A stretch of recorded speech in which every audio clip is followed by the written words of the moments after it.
Right, carrying on with this door frame. If you've not been watching, then this is what I'm going to be making. It's a big green door frame and front door. It's the biggest door and frame that I've ever made in my workshop, and it's quite the spectacle. I'm filming the entire process and uploading it in sort of a blog style, so hopefully you're enjoying it. We've mortised and tenoned pretty much all the components before we've done any moulding. It's the best way to do it. Just takes a little bit more planning and setting out to mortise them before everything's moulded. The only bit we've not done is these little intermediate rails. I'm just going to tenon them and get them ready so that we can then move on to the spindle moulder.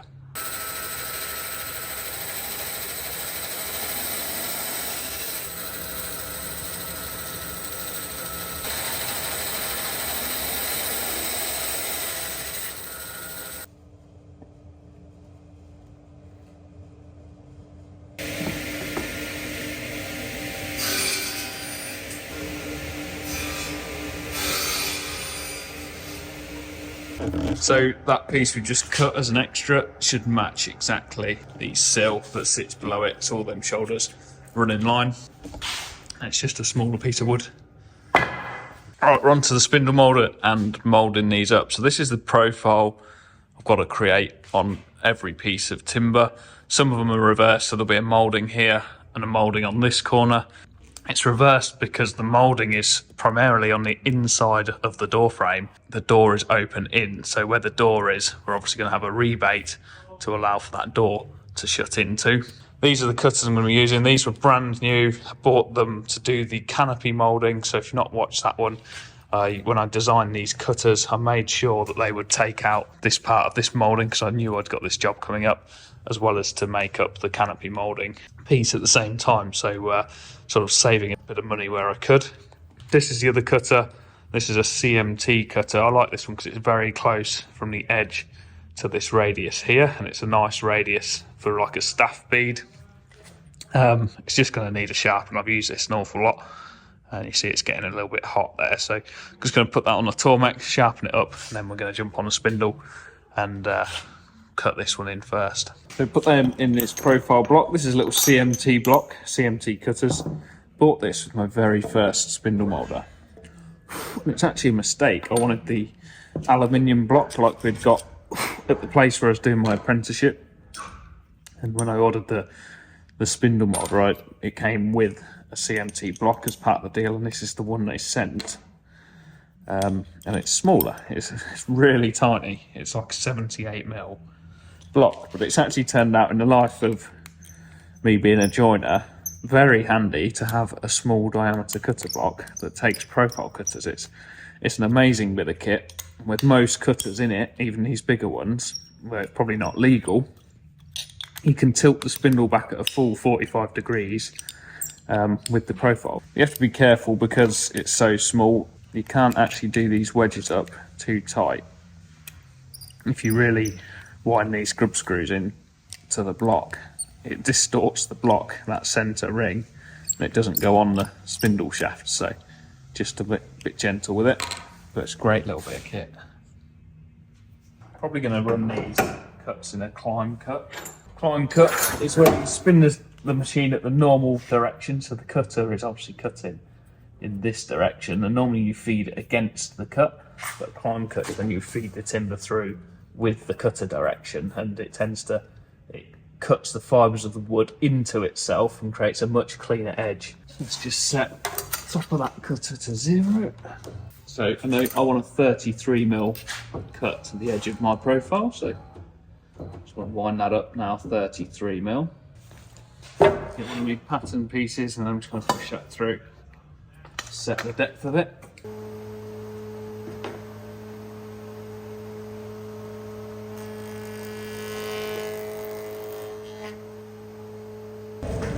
So just taking the depth of that rounded bead, about just under 1 mil past the surface of this, so that when we sand this surface, it doesn't take a flat off of that section, but also it doesn't look too far back from that flat surface. It looked weird if you machine that like a couple of mil deeper than this flat. It doesn't look like part of the same piece of material. And you can see what I'm on about there with the climb cut. So First push through very slowly with a nice sharp cutter. We've got this deteriorated edge from breakout on the edge of the cutter. Then because I'm feeding it through backwards, I want my wheels so they taper in that way. I'm going to be feeding it in this way, and with that slight taper, it's going to hold the material against the fence.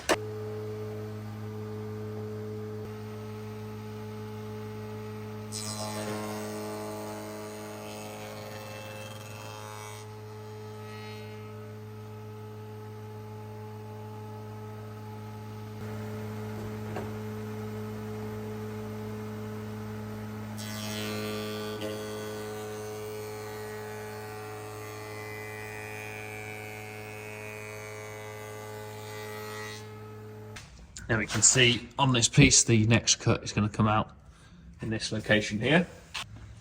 Just to check the cutter height, bit on the middle should be 29mm. I've got it, and it's 28, so two 33s at the sides, and it's 33.7. So I'm just going to notch that down a little bit. I want to go down 0.7.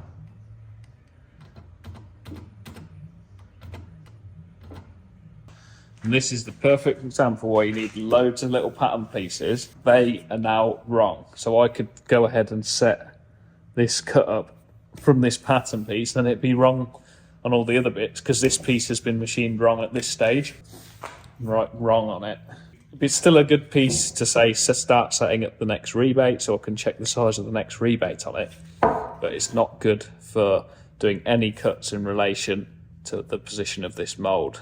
So just need to make sure I doubly know that that is wrong. And it's the reason I've got 5 or 6 different pattern pieces to set up on. Now I've made that adjustment, I can run another one through and check that.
This is my transom, so I need to mould, do a little moulding here, which stops at where this door jamb mortises into it, and then turns into a rebate for the door position here.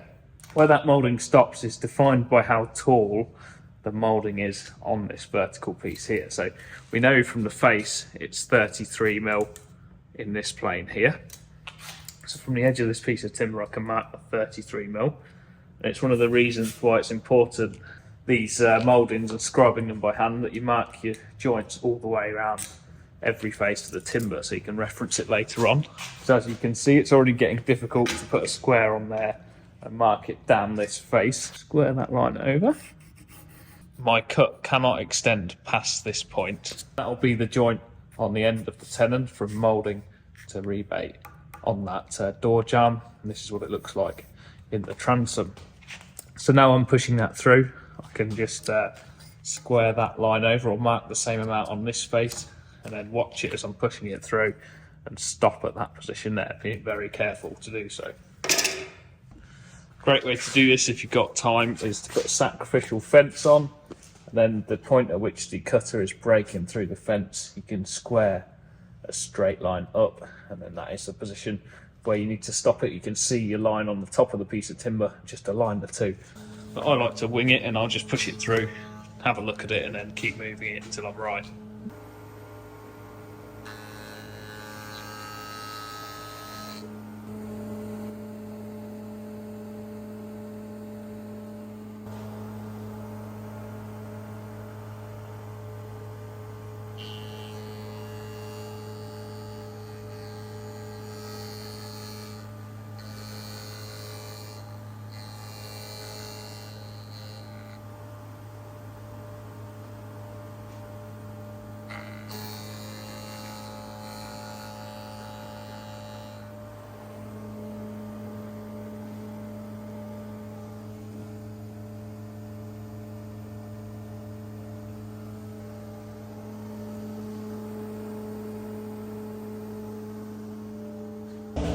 Now I've got that nice sharp edge cut on here, it's not going to chip out, just feed it in the normal way.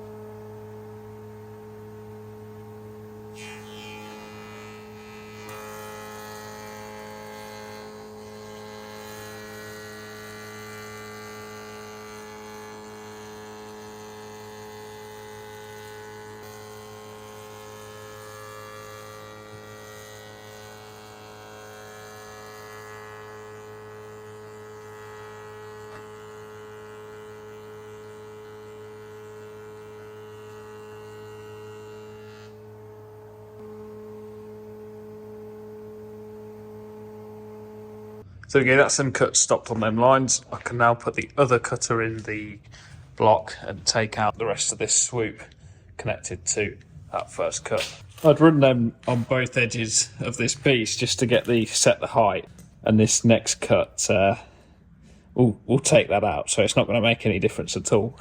But George has just walked in and said, "Oh, nice moulding. Do you know what that looks like, don't you?" I'll get a bit closer for you.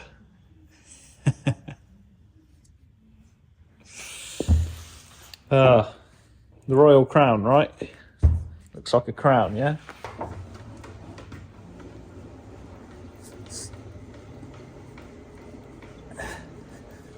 Tip that down so it sinks it out.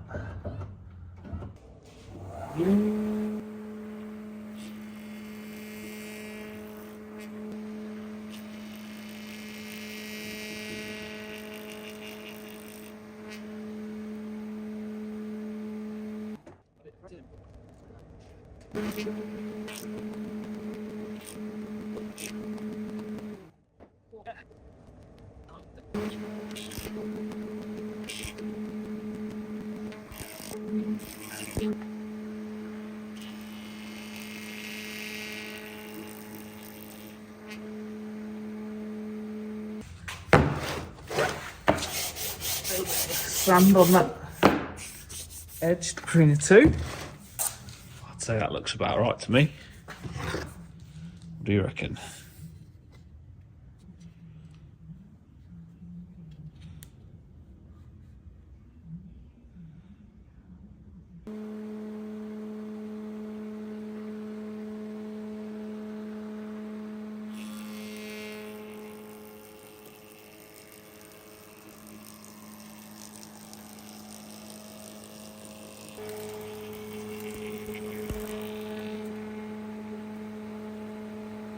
Just check it's not too much work to sand that little lip off. That bit of sandpaper's pretty knackered, but it's possible fairly quickly, so I'm pretty happy with that. Just to put this into perspective, because it probably doesn't look that impressive on the screen, but that is a regular door frame section, and that's what we're working with.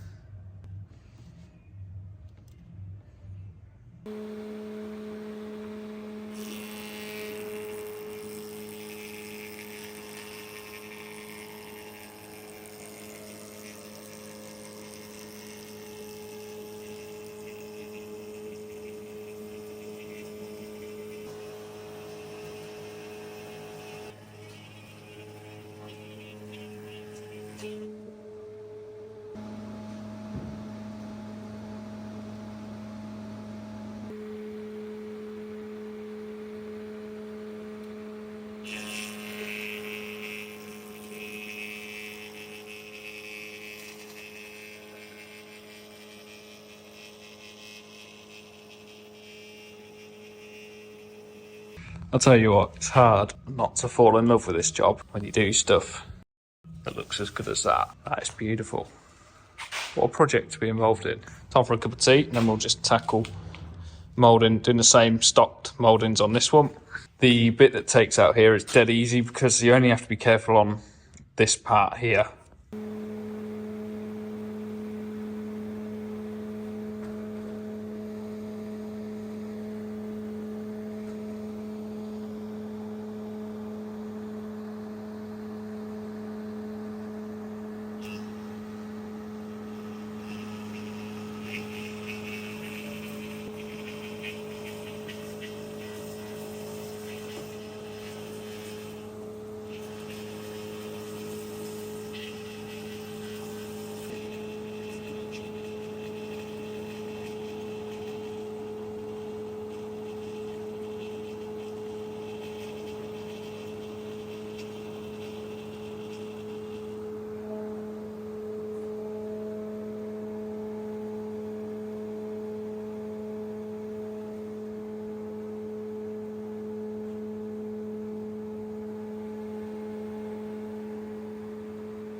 You have to keep your head when you're doing something technical because there's always distractions. Just helping George, he's rebushed.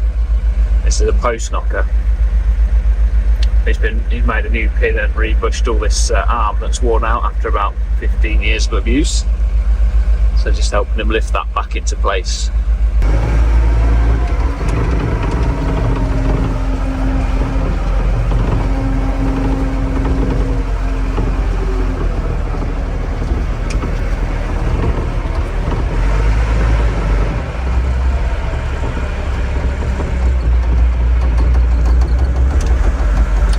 There's the wood for another little future project there. Hey, if anybody wants some of these Exotex MDS 2552, I've got bloody loads of them in aluminium and silver. Boxes of them, in fact. There's like 10 or 20 in each of them boxes. And I've got another pallet full somewhere. So if anybody wants some and wants a whole box or a couple of boxes, I'll do them cheap. They'll be like 50 quid a box. Right, on to spindle's quite warm. Where's the bearings are going? Onto the rebates now. So the biggest rebate in this frame is 65mm tool, I think. So I can't use my little rebate block. I've got to use the tool one. He set this block down on the bed to 0. Nice little handy feature of this Spindle Moulder.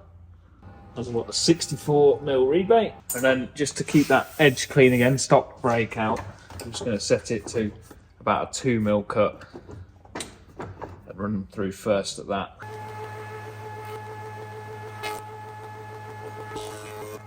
You don't need to do a climb cut if you do a very shallow cut, because the cutter angle, the cutter block, is kind of like so. Obviously, it's a circle, but a very shallow cut is obviously a very shallow angle that's cutting. So deeper your cut, the more likely you are to get breakout on this face. So if your cut was like, imagine in the centre of the circle, your grain is being acted on here at almost 90 degrees, whereas the shallow cut is right at the edge of the circle and you don't get so much tear out. So that's why I would do a little cut first, then wind the spindle back to the depth you need, get a really nice sharp edge again here. Especially important, this is the door, edge of the door that the draft seal is going to run against. It's a really, really important cut.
There you go, first rebate's done. I think I might use a different, I normally use an Aquamac draft strip that grooves into that face.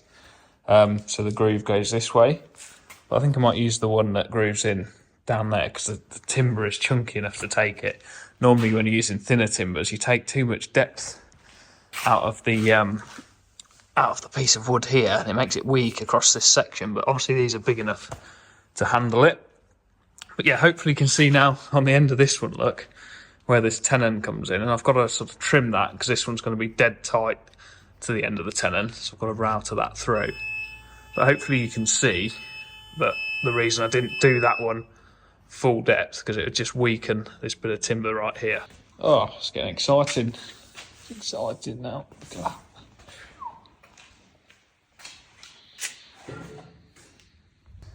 Just doing a similar rebate to that door rebate, but the door was 65mm. I've got 5mm of draft seal, then about a 55mm door, and then I've just set the door in just a tiny little bit. It's just going to look a little bit nicer than it being flush with the back of the frame. So that's why that's 65. The glazing rebate I've done, it's 57, which is unusual, but we've got some nice big staff beads going in there with, I think I'm going to use 20mm glass. So they're just going to look like a nice size. And again, I've had to stop me rebates on sort of this side. So this is upside down at the minute. So this is the underside of the transom.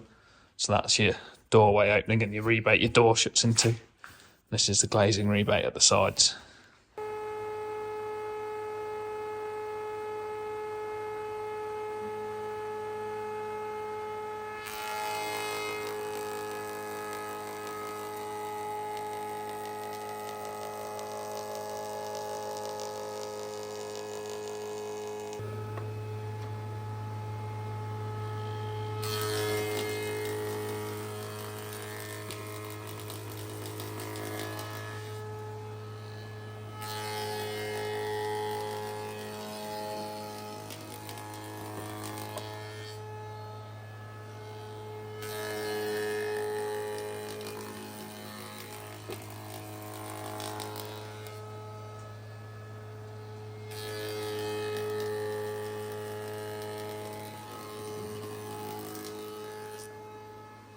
I've got to be really careful with the depth of this rebate. I've only took it to 15mm. It's going to be about 18mm to suit a staff bead like that.